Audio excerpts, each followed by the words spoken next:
What's up, everybody? Welcome back to the channel and some more Dead Man's Hand coverage. So we're taking a look at another one of the factions that we had left to complete here, and that's the Renegades. So we're going to get this opened up for you guys, sort it all out, show you the unit card, and go from there as we're trying to get everything wrapped up from existing factions in anticipation of the Kickstarter coming out in April. So we'll be right back after we get this taken care of. Alrighty, guys, we're back, and we got everything opened up here for you. So we get our faction here. Again, pretty solid overall. Details are great. Not too much flash on these guys compared to some of the other kits we've been looking at lately, but a little bit of work to be done. But we get a good range of pistols, some rifles, some close combat weapons.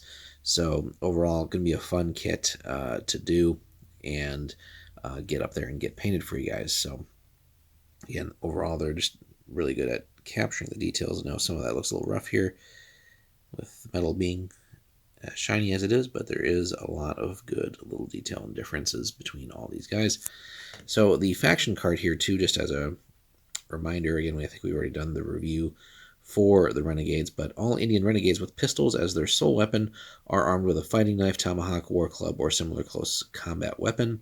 This confers an additional +1 to their hand-to-hand value, so again, another great combat faction. Interestingly, it would have been nice, just thinking of the other Indian faction, the Native Americans faction, the Plains faction,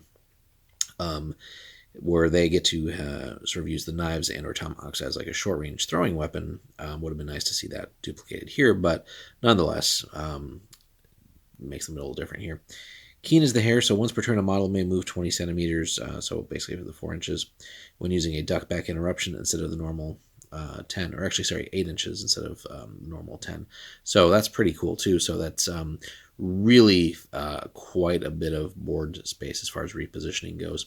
And, you know, used strategically, that can help you set up for either later in the activation, or well, I guess if you're ducking back, you're not getting your activation, but for like future turns too. So you can kind of use that to your advantage instead of just getting out of trouble with it. So, and then Renegade Indians counting coup. So this ability may be used once per game. When an opposing model is killed by one of yours in hand-to-hand, the killer makes an immediate 10 centimeter move. If the move results in them getting into base with another enemy, another hand-to-hand is resolved. If the target of this attack survives and has not activated yet, then they can break off as per the normal rules. But this is basically, think back to like old 40K.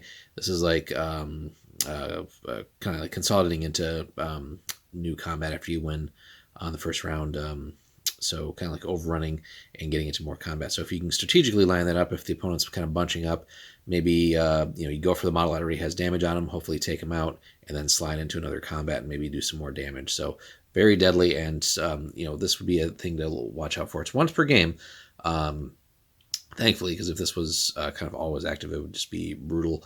But just watch for that. If you're bunching up and they're getting close, watch for somebody getting into combat and trying to sweep up, because that could definitely be a quick momentum shift there. But overall, Renegades should be pretty fun. We're looking forward to getting these guys ready, and we'll go from there. Thanks so much for watching, guys. Also, let us know your experiences with the Renegades, whether you've played with them or against them, and how that's gone. Comment below, like, and subscribe, and we'll see you in the next one.